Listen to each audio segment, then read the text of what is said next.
Bom, pessoal, boa noite. Vamos iniciar, né, novamente. Na aula passada nós não havíamos terminado toda a apostila, mas estávamos nos finais, né? A partir da semana que vem, já vejam, por favor, né, se você já tem acesso lá ao Canvas da nossa disciplina, já é para ter, e aí eu já vou começar hoje mesmo, já começo a colocar lá os PDFs para vocês, tá? Bom, continuando, né, a parte aí que a gente começou a ver sobre a parte de banco, conceito do tal, né, e a gente, se não me engano, parou nessa parte aqui, ó, né, na parte de utilitários. O DBA, a gente comentou que ele é a pessoa, na verdade, responsável por estar fazendo toda a parte de manutenção no seu banco, né? Obviamente, para ser DBA, pessoal, aí você já começa, na verdade, a ter o quê? Né? Muita parte técnica referente à ferramenta. Então, não adianta hoje, basicamente, você só estudar a parte conceitual de banco e já querer ser DBA. Não dá, não funciona dessa forma. Você vai geralmente escolher quais bancos de dados, qual tecnologia você vai adotar, tá? Então, se você vai querer ser um DBA Oracle, você se forma em cima disso. Ou Microsoft, você se forma em tecnologia Microsoft. Tá? Então, é bem nessa parte. Quer ser um DBA Postgres? Cara, você vai ter que estudar a fundo Postgres. Por quê? Apesar de todos serem banco de dados relacionais, cada um realmente tem tecnologias um pouco diferentes. Né? Na verdade, assim, vai ser bastante diferente em relação a um fabricante e outro. Tá? Um fabricante, quem é um DBA Oracle não consegue ser um DBA Microsoft sem estudar, apesar de o Oracle ser mais complexo, ou vice-versa. Tá? Quem adora SQL geralmente odeia a Oracle. Por quê? Porque é mais complexo. Eu não tenho dúvida disso daí. Tá? Então, está muito ligado à tecnologia que você realmente vai estudar. E óbvio, né? Se você quiser ser dos dois, você tem que estudar as duas tecnologias. Não é fácil, mas é possível. Né? Tem um cara, ele é brasileiro. Se não me engano, ele tem 7 certificações de bancos de dados diferentes. Tá? Ele é um dos poucos caras que sabem muitas tecnologias. Né? Mas, enfim, é um trabalho que não é um pequeno. Não é em um ano que o cara conseguiu fazer tudo isso. Tá? Em 10, 12, 15 anos. Tá? Então, é um investimento grande também para se ter tudo isso. Aí vai de cada um ver se compensa ou não, né?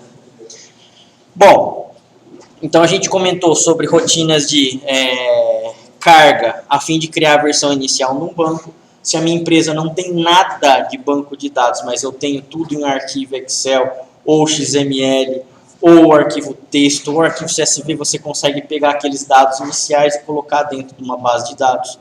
Obviamente, esses arquivos eles não têm os dados consistentes. É vocês que precisam ir lá e avaliarem se esses dados podem ou não ser importados para um banco. Né? Rotina de descarregamento, recarregamento, né? Para se fazer o quê? Né? A parte de backup ou cópia de segurança. Tá?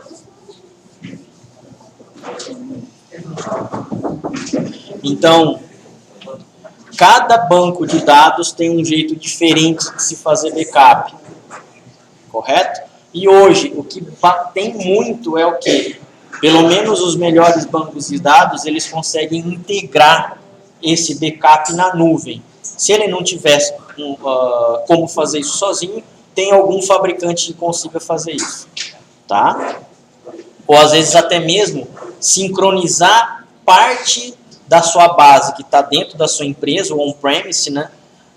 Na nuvem. Então, eu quero que seja sincronizado uma ou duas tabelas da minha base para a nuvem. Para quê? Para eu fazer uma aplicação lá, por exemplo, para consultar os dados. Ok? Rotinas de reorganização a fim de rearranjar banco de dados armazenados por várias razões, em geral relacionadas a desempenho.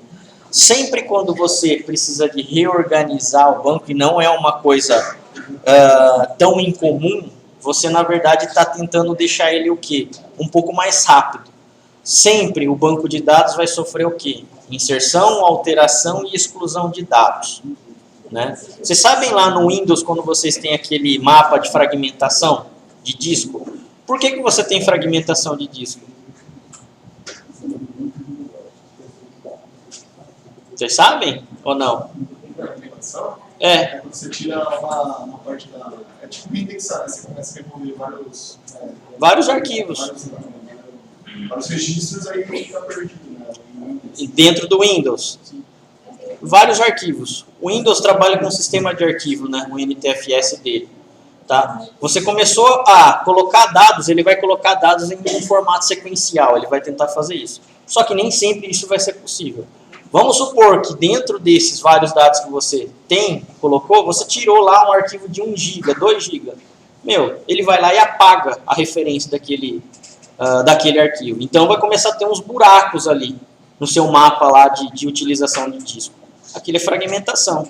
Obviamente, né, o Windows é mais rápido para procurar os arquivos quando os meus dados estão todos juntos. Os meus arquivos estão todos juntos. Isso daí é fragmentação. Num banco de dados é mais ou menos parecido como isso. Tá? Então, eu tenho um monte de dados que é excluído, alterado, enfim. Eu preciso reorganizar. Então, essas rotinas vão servir para que meu banco fique mais rápido. Rotinas de estatística a fim de calcular diversas estatísticas de desempenho, tais como tamanho de arquivo, distribuição de valores, etc. Aqui na parte de rotinas estatísticas, depende muito da tecnologia. O SQL Server, ele depende totalmente do otimizador de estatística dele. Aliás, da parte de estatística deles para o otimizador de consulta. Se as estatísticas do SQL Server, né, estiverem desatualizadas, ele não consegue fazer boas consultas. Tá? Como você vê isso daí? Existe lá uma propriedade na tabela que fala sobre as estatísticas do seu índio, quanto ela está ou não atualizada. Tá?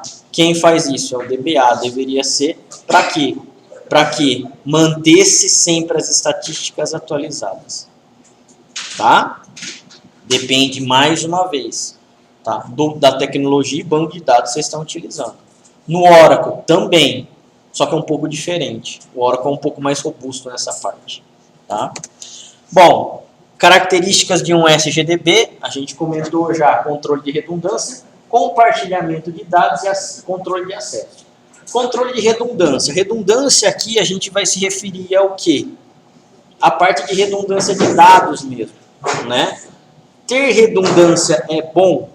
Ter redundância de dados é bom? A princípio não, né? Se os seus dados estão sendo redundantes ou duplicados, né, você na verdade está ocupando um espaço a mais que não é necessário. O banco de dados ele deveria estar projetado para não ter dados redundantes. Só que vai ter casos que vai precisar existir dados redundantes. Mas a diferença é, você sabe o controle desses dados, você sabe a origem e o destino deles. Aí tudo bem. Quando você tem essa certeza, legal, a redundância em si ela não é um problema. Quando eu não tenho, ele começa a dar dor de cabeça. Você nunca vai saber, na verdade, qual é a informação certa para você. Tá? Compartilhamento. Informações devem estar disponíveis para qualquer número de usuários de forma concomitante e segura. Tá. Num banco de dados em si, uma das características fortes que a gente tem é justamente ter o quê? O compartilhamento desses dados. Eu tenho uma base centralizada e essa base centralizada eu tenho N usuários fazendo acesso dos mesmos dados. Tá? Obviamente é um meio bem diferente do que, por exemplo, a gente tem um arquivo do Word. Se eu coloco um arquivo do Word na minha rede e um usuário acessa, o que acontece com o segundo que tenta acessar? Ele abre lá somente leitura, ele não vai conseguir pegar e escrever. Vocês concordam? Hoje, com operações em nuvem, a gente consegue ter alguma coisa, mas mesmo assim ela não é 100% não. tá? E no Excel ainda, não é nem no Word, tá? Num banco de dados, não. No banco de dados eu vou lá, faço, coloco lá a minha estrutura, dou carga de dados nela, eu posso ter lá 100, 200, 500 usuários pendurados numa única base. E até mais, né? Hoje o banco de dados suporta, e vai depender, obviamente, da licença e aplicação que vocês estão fazendo. Mas suporta muitos usuários ao mesmo tempo, tá? Só que isso daqui, obviamente, não é a mil maravilhas que vai funcionar. Tá? É muito diferente você ter uma aplicação que tem 10, 20, 50 usuários, 100 usuários, do que uma aplicação que tem 1.000, 5.000, 100.000 usuários. É muito diferente. Tá? O banco de dados, obviamente, tem mecanismos para controlar tudo isso daí. Tá? A possibilidade de acontecer, né, se você tem 10.000 usuários na sua rede, de 2 acessarem o mesmo dado, é muito maior do que uma rede que tenha 50 usuários, correto? Aí o banco de dados ele vai ter que fazer o quê? Por uma opção de parametrização, né, alguma escolha. Né? O último é o que vale, ou é o primeiro que mantém, enfim. Aí algumas coisas a gente tem que tomar a parte de decisão de parametrizar a base. Tá? Mas não é milagroso o negócio assim não. Tá? Então existe problema nessa parte. Controle de acesso. Necessidade em saber que pode realizar qual função dentro do banco de dados. O controle de acesso, na verdade, ele é mais ou menos o conceito aí que a gente já tem de sistemas operacionais. Vocês já tiveram sistemas operacionais?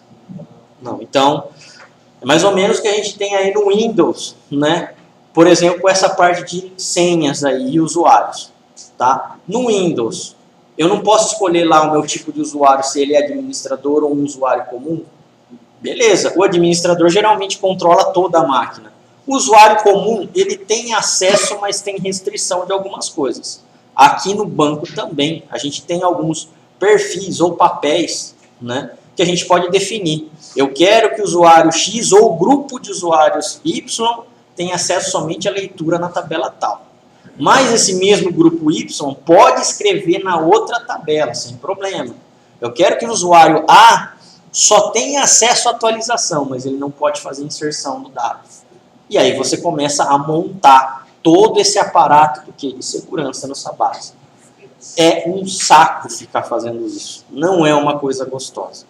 Administração de banco você tem que amar para fazer. Tá? Mas é o papel do DBA. Se você for um DBA de infraestrutura, você vai ter que cuidar disso daí. É o papel do cara. É a mesma coisa que um cara de redes. Alguém trabalha com redes aqui em infraestrutura? Você trabalha? Quem mais? Não? É o cara mais odiado da empresa. Tá? Ninguém gosta do cara de infraestrutura. Por quê? Porque é o cara que fica lá, tá bloqueando o site, tá bloqueando porta, certo? Colocando horário para você entrar no Facebook. Meu, é esse cara aí. Tá? Então, o seu papel é chato, não tem o que fazer. Mas, se você tiver que fazer ele bem, né, que seja desse jeito mesmo. Ok? Tá? Bom, esquematização numa base. Né? Relacionamentos podem estar armazenados num banco para garantir facilidade de entendimento e aplicação do modelo. A integridade das informações deve ser garantida pelo banco de dados. Bom, o que é ser íntegro é eu ter dados válidos na minha base de dados. Né? Então, uma tabela, né, a gente vai ver que ela começa a depender uma da outra. Esses dados precisam ter uma origem, né, para que, se caso seja inserido, esse dado pode ser atualizado ou esse dado pode ser utilizado em outra tabela. Tá? Então, toda essa parte de esquematização é referente ao que é a estrutura que você está montando na sua base. É isso que a gente vai aprender. Pelo menos a intenção do curso aqui. Backup e cópias de segurança, a gente comentou que é uma parte do DBA. Tem DBA que só faz essa parte de backup, pessoal. O backup, ele não é uma coisa simples, ele é complexo. Tá? No SQL Server é mais tranquilo, agora no Oracle ele é complexo. Tá? Tem DBA que só faz backup e restauração de base. O cara é pago só para fazer isso. Por quê? Porque vai muito tempo para o cara aprender. Tá? É uma especialidade que tem que realmente gostar. E o backup é o primeiro mecanismo de segurança que você tem num banco, tá? Para recuperação de desastre, por exemplo. Tá? Então não tem jeito. Por mais que a gente tenha tecnologia de armazenamento em nuvem, tá? E redundância de disco em máquina espelhada, cara, o backup vai ser a primeira opção. Sempre. Esse cara é muito importante. Tá? Muito importante. Você pode quebrar uma empresa se a sua máquina falhar e você não tiver o backup. Tá? E falha, pessoal. Hardware falha. Não tem jeito. Tá? É passível a erro. Tá? Assim, tranquilo. Uma hora ou outra, se vocês não passarem, vocês vão passar. Tá? Segurança é um fator que diferencia um banco de dados a outro. Entre banco de dados livre e banco de dados comerciais, os pagos, né, essa parte de segurança diferencia bastante. O SQL Server e o Oracle já são bem maduros nessa parte de segurança, de você administrar grupo de usuário, login, enfim, né, e toda a parte de permissão do que eles podem fazer. Há outros bancos de dados que não tem muito jeito, são mais, não é a palavra certa defasado, mas são mais simples essa parte de segurança que eles oferecem. Tá? E tem banco de dados que nem oferece segurança, deveria, mas o propósito dele não é esse, é armazenar só. Bom, o objetivo de um banco de dados relacional é armazenar um grupo de objetos em um dicionário de dados de forma rápida, né, de forma a tornar rápida a segurança e manipulação de informações contidas nesses objetos. Como objetos, podemos entender tabelas, visões, índices e até mesmo procedimentos e funções que estejam armazenadas dentro de um banco de dados. Depois que você já tem a tecnologia, você já tem as suas tabelas montadas, né? A gente começa a fazer o quê? Um outro aparato do quê? De segurança. Tudo que eu crio dentro de um banco de dados, hoje praticamente é considerado um objeto. Se eu quiser criar um usuário, é um objeto. Se eu quiser criar uma view, é um objeto. Se eu quiser criar uma procedure lá dentro, é um objeto. Tá? Se eu quiser importar uma biblioteca lá do C# do .NET, né, para dentro do SQL Server, é outro objeto. Se eu quiser fazer um link entre um banco de dados aqui na filial A para a filial B, é outro objeto. Então, tudo é objeto dentro de um banco. Tá? Ele tem que guardar e gerenciar tudo isso daí para vocês. Tá? De forma segura e, preferencialmente, de forma também fácil de manipular. Nem sempre é assim. Por quê? Porque tem coisa bastante complexa dentro da ferramenta. Aí vai da pessoa realmente quiser ou não aprofundar mais. Para a visão do desenvolvedor, para quem está mexendo lá com Java, com .NET, a visão do cara é só acessar a tabela e fazer inserção, alteração, exclusão e consulta. Mais nada. Tá? Se tiver lenta a consulta, olha lá ainda, ele vai dar para o DBA fazer a consulta direito ou vai ver se tem alguém que possa ajudar. A função do desenvolvedor é um pouco mais tranquila nessa parte em relação aos dados, né? Mas para quem está na outra ponta, né, cuidando realmente dessa parte, tá, você tem que ter uma boa preocupação com segurança, sistema operacional, armazenamento, então é necessário. Tá? O banco de dados ele não pode estar muito nem do lado da aplicação e não tá muito nem do lado da infraestrutura, ele tem que estar ali mais ou menos no meio. Para quê? Para ele se dar bem, senão ele se ferra. Tá? O cara de banco, geralmente, ele tem que entender de aplicação. Por quê? Né? Porque todos os acessos, basicamente, ao banco vai ser por aplicação. Então, o mínimo, né, de ambiente cliente-servidor, 3 camadas, ele tem que saber. O mínimo de ambiente web, ele tem que saber. Tá? E de infraestrutura, a mesma coisa. Né? A sua base de dados está sendo acessada através de infraestrutura. Então em rede wireless eu consigo fazer isso daí? Vai depender da quantidade de dados que você está trafegando. Tá? Então, seria interessante o quê? Você ter esse conhecimento misto, tá? Para a parte de banco. Para Oracle, ele exige mais ainda. Se você for um DBA Oracle, quiser se aprofundar em administração do Oracle, muitas vezes você vai ter que mexer com o sistema operacional. Não que o SQL não tenha, né? Você tem que mexer no Windows também. Mas é mais leve, é mais tranquilo. O ambiente gráfico do Windows ajuda bastante. Agora, 95% dos Oracles do mundo estão instalados em Unix e Linux. Raramente você vai ter lá um Oracle instalado no Windows. Cara. Raro, vai ser raro. E se você tiver, o cara que instalou é que não sabia usar Linux. Tá? Porque o Oracle foi feito já para essa plataforma. Cara. Sim, para ele são irmãos. O Linux e o Oracle são irmãos. No Windows, você está colocando ali num parente meio próximo dele, mas não é aquelas coisas. Então, o desempenho vai acabar. Tá? Então, a maioria, pelo menos os Oracles que eu vi, já estão ou em Linux ou em Unix. Tá? E você tem que conhecer. Não tem como você não conhecer o sistema operacional para manipular o Oracle nessas plataformas. Bom, como objetos podemos entender tabelas, visões, índices, procedimentos armazenados, né, que estejam dentro do banco. Tabela, né, vai ser o seu principal objeto praticamente dentro de um banco. Na verdade, você vai criar todos os outros objetos ao redor da tabela, ou para proteger, certo? Ou para melhorar o desempenho, ou para acessar, enfim, a tabela em si, ela é o quê? É o objeto principal, né, que a gente guarda dado lá dentro, correto? Bom, essa apresentação aqui então acabou. Perguntas, pessoal? Dúvidas? Não?